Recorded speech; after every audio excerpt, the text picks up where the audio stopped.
everyone. Welcome to Hope for Survival YouTube. Thanks for tuning in. Welcome back. Welcome to our new subscribers. Thank you for following along the Hope for Survival journey. And hopefully you can find the coming videos and past videos of interest to your mindset. And we're happy to have you here.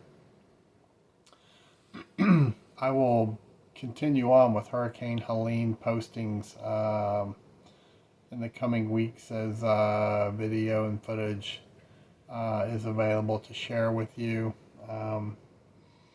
Since I'm working the project in Hampton, I'm not on site daily, so I travel to and from Hampton about 90 minutes each way to catch up with Brother Ed and to see how the progress is going on his residence, where before I was in Poga, living there for periods during the duration of that recovery effort.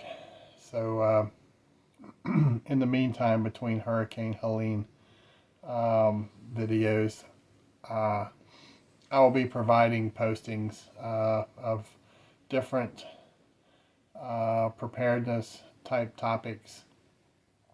So hopefully you'll follow along.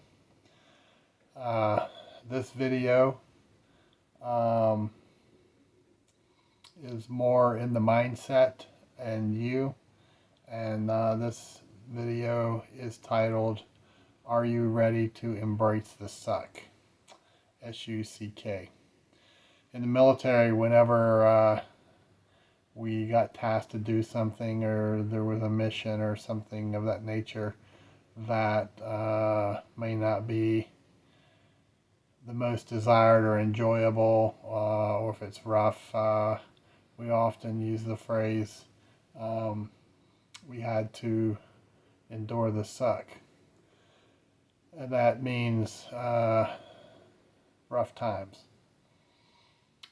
I'm not sure, since the election, I'm not convinced that everyone has the mindset that there's more rough times ahead. There's more pain to endure, that many believe with the election and some of the names being put forth for administrative positions, that they're going to go in and they're going to clean house and they're going to make everything all better and the boo-boo is going to go away. It's not going to happen. And like many of us, it's been too calm. It's kind of like the calm before the storm. There's many theories to why this could be the case. I guess to some degree it doesn't really matter, because we simply know it's going to be rough. It's not going to be a smooth period between now and Inauguration Day, and probably thereafter for a while, maybe for a long while.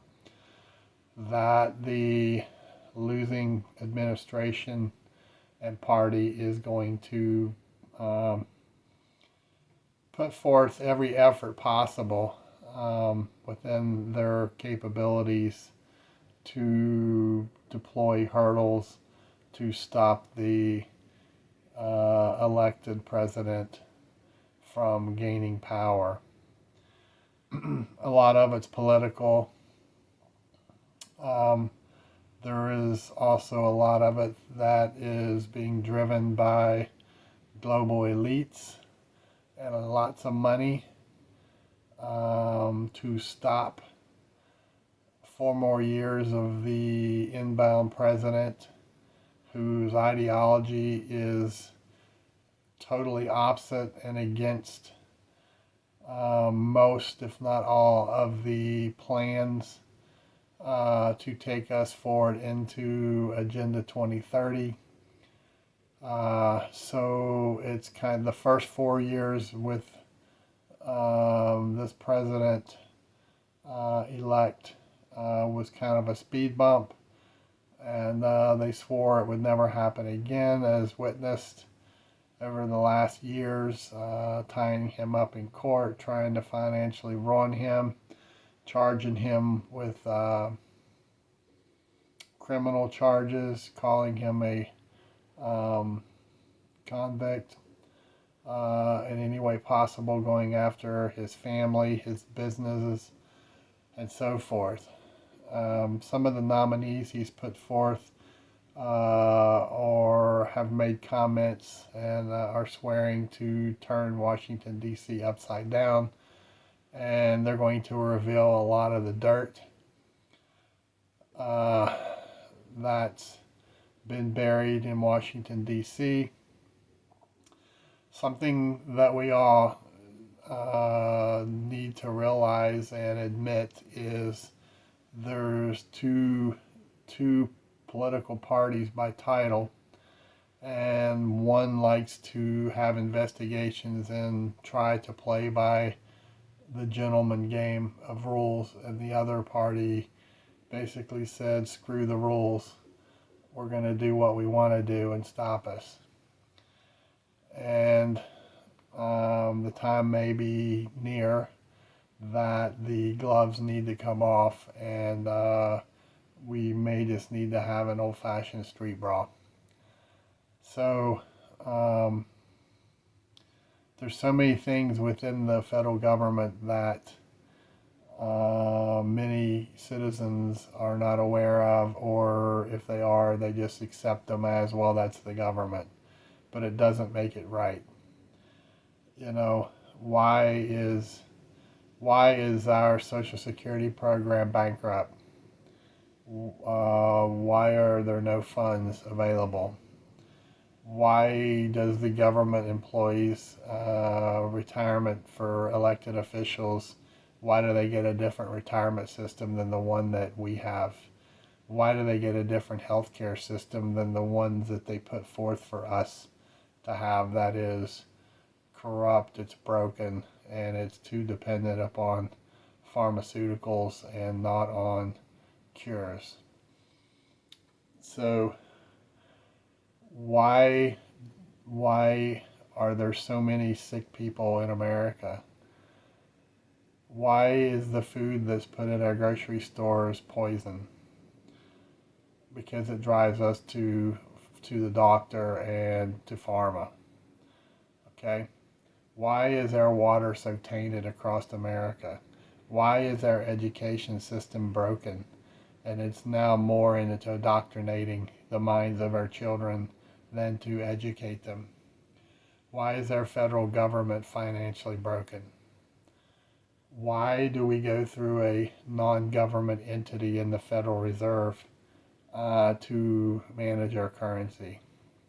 Why are there hundreds of billions, if not trillions, of unaccounted for dollars in our Defense Department? I could go on with why. The point here is, in order to reveal these things to the American people and try to fix them, we, the people who have been paying the bills for these broken systems, we're going to be on the brunt end of it. All right, and we're going to have to endure the suck to get through it.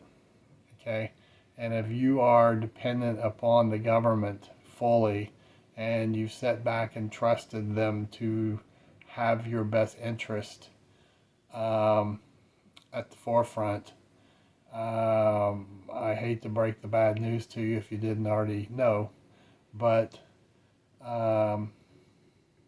you've been blindsided. All right, many have been blindsided. And again, this is why being prepared is so important. Because while all these things of the broken government and broken system are turned upside down, shaken out, and revealed, there's going to be a lot of names. There's going to be a lot of lawsuits. All right? And most of the time, this rolls downhill. And while all this is going on in Washington, D.C., the things that are going to impact you in your 5 mile radius are some of the things that I mentioned, that being bad water, bad soil, can't grow food, changes to the weather patterns and weather system. You can debate all day long as to it's this or it's that. It honestly doesn't matter, because you can't take on that battle and win. How it's going to impact you is, do you have enough food to eat? Can you grow food?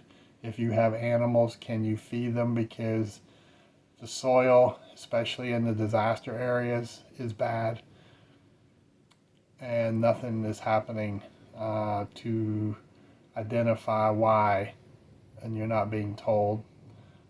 Therefore, you are enduring the brunt of the results.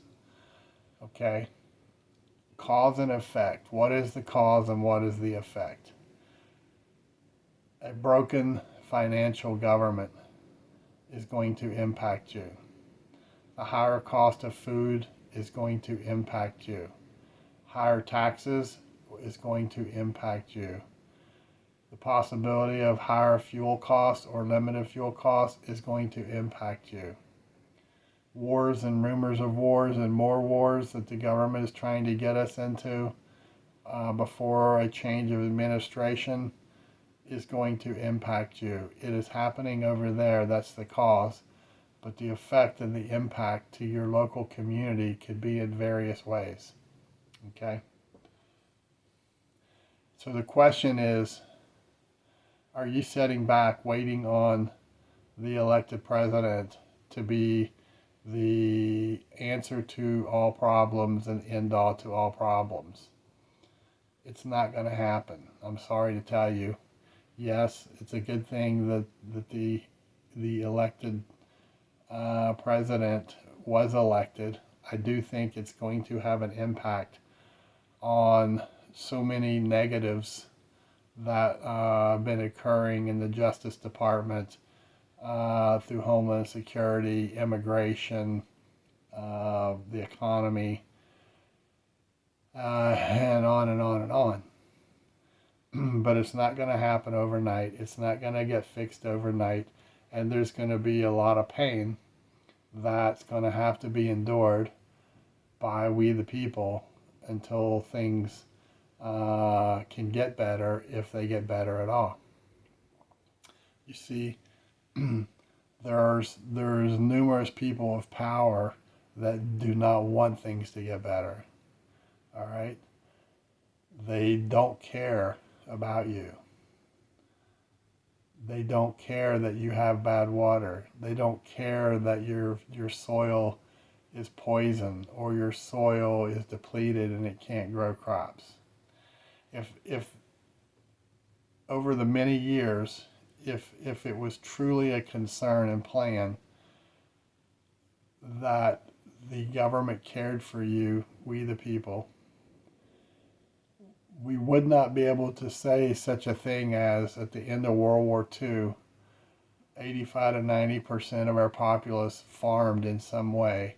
And currently today, there's maybe 2 to 3% of the same farmers through generation families who are farming. So not only do you have less food available to you, the powers that had the food previously are now going to the world food planners and putting in requests for food aid. All right. There's more people than available food. Then we can talk about the whole problem of the weather pattern. I've talked about this for the past year. I've mentioned it in past videos. I've referenced people to go listen to: David Devine, Dane Wigington, Stan Deyo. They're all currently talking about what's happening. I've mentioned in conversations how even at 70 degrees outside, it felt like the sun was burning my skin through my shirt. And it was that way through the entire summer when it was 90 degrees, this sun was almost unbearable to be in to tend to your garden. It is the middle of November, and in western North Carolina,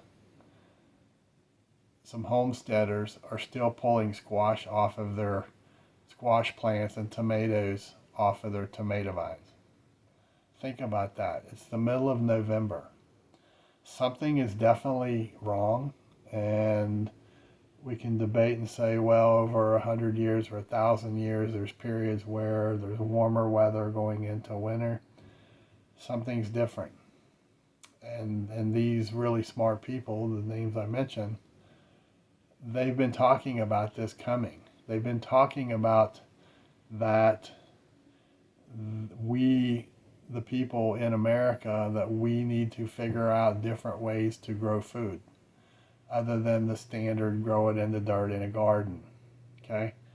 Because the power of the sun and its effects on people and crops is different, and it's continuing to change.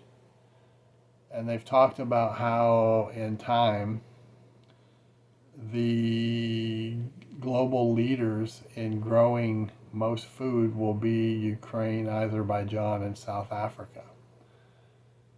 That is a huge change because you're not going to be able to grow crops in America, the same crops as what we've grown in the past 100 years.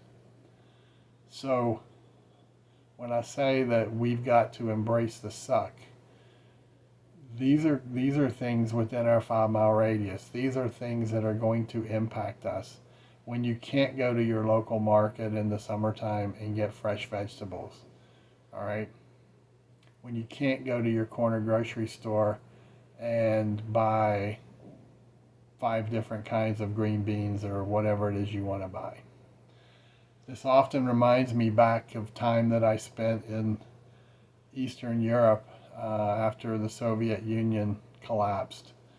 And you could go in a corner store and there would be a line of 20, 30, 50, 100 people lined up in single file row to get in to buy food. And you would go in the store and there's like 5 cans of canned potatoes or canned beans, all the same brand, not 10 different brands to pick from.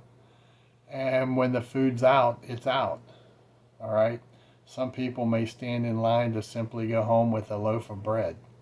And that's all they have to eat for that day for their family. And they turn around and they come back to the market tomorrow, and they come back the next day, and they come back the next day. We here in America are spoiled. We've been spoiled. We've had the best of everything. We've had the choices that we could make to carry home whatever our wallet could afford to feed our family. Those times are going to get really tough. And I'm not sure how many people are going to be able to financially handle it, but psychologically handle that much drastic change is occurring in America. So what I'm saying to you is we all need to be planning and preparing, okay? And this is why so many of us who are familiar with what I'm saying, why so many have been putting resources back to help offset much of what is ahead. All right? And if you are new to preparedness, you've got catching up to do in a fast way. It's not a time for panic. It's a time for stepping out and taking action to build a self-sustainable insurance policy for you and your family. Okay, the time to panic is like when the C word hit back in March of 2020, and you had crazy people all running to the market when there was an invisible disease that killed people in the air, and they were standing fighting over a 6-pack of Charmin toilet tissue. All right, that's when it's too late. So um, I encourage you to stay grounded.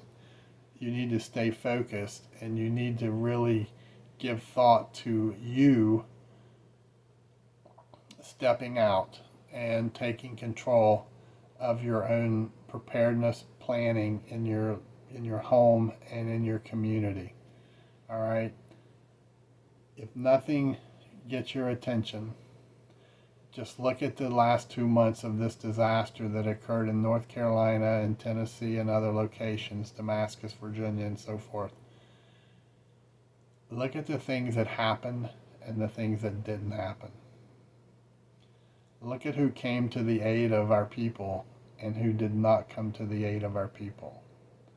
Look at the number of communities now, 6-7 weeks into this disaster, that things are still basically the way they were on day 3.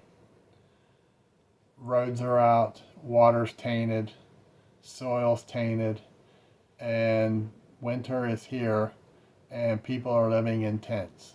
And I know it's hard to grasp what that means when you have a warm home and a warm bed and you have your choosing of what you want to eat. But we have people, our people, who are basically being left out there for volunteers to come take care of through donations that are so kindly made to help our brothers and sisters. All right. We are a rich, prosperous nation of caring, kind people that we're doing our best to try and help these folks as quickly as possible.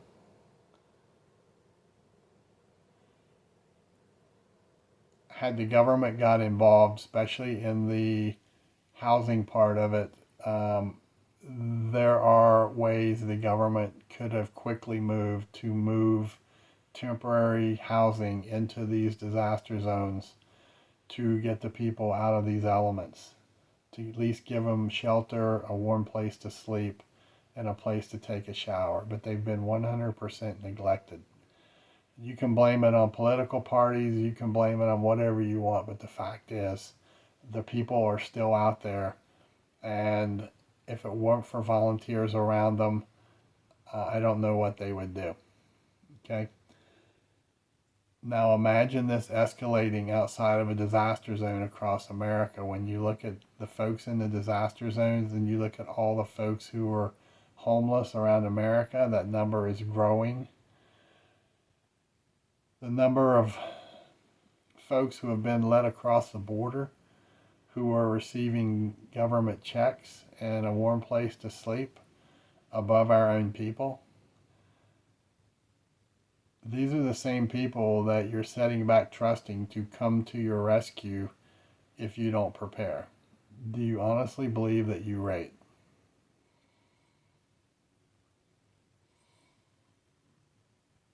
Hopefully you're seeing through um, the true picture of how things are right now. So I will close this out. Hopefully you get my point that I've made here. Don't sit back. Don't sit back and think that because you have A, B, C, and D that you're going to skate through this. You may have a little cushion and a little comfort, but just like it was in the disaster zone, it didn't matter what you had. All right, there's people with and people without, and they all ended up in the disaster area impacted equally. All right, and as things within the federal government going forward start crumbling and they start calling out and they start identifying child traffickers and pedophilia and all the government waste that's been thrown into the pockets of elected officials, Washington's going to have its own fist fight going on over there. So do you honestly believe they are going to have time to focus on you? So give it some thought. Okay. If you like this video, please hit thumbs up, like, it helps. It's much appreciated. If you have not subscribed to the Hope for Survival channel, please consider doing so. That helps us equally. It's much appreciated, and take some time to give this some thought. Get your life right. Maybe you've never been in a church. Maybe you used to be churched, and for whatever reason, you have opted to not be in church. You need to seriously consider going forward, taking that first step to establish or to renew your personal relationship with the Lord, because we're all going to need it. So don't forget to count your blessings. We are blessed people, even with all the problems that we have. We just need to take the bull by the horns and take control and do it right, and not be so dependent upon other entities. And most of all, don't forget to give thanks. Bravo Echo out. Thank you for checking out the Hope for Survival YouTube channel. If you are new to Hope for Survival, you can check out our books at our webpage. Book 1, which is Hope for Survival, Getting You Prepared for Disasters, and Book 2, Hope for Survival, The Mindset, are both available for order on the website.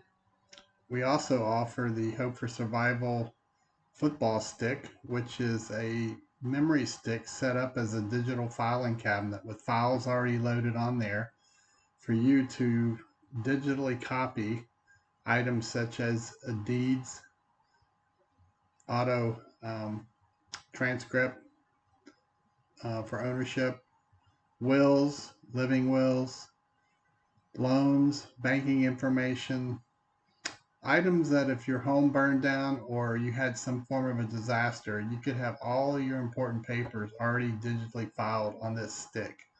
All you do is simply drag the digital file into the appropriate preset folder so that you'll have it in the event of a disaster. You have to flee your home in a hurry, or also if you're away from home and you need critical information that's personal. If you have your memory stick with you, you can put it in your computer and pull that information up wherever you may be.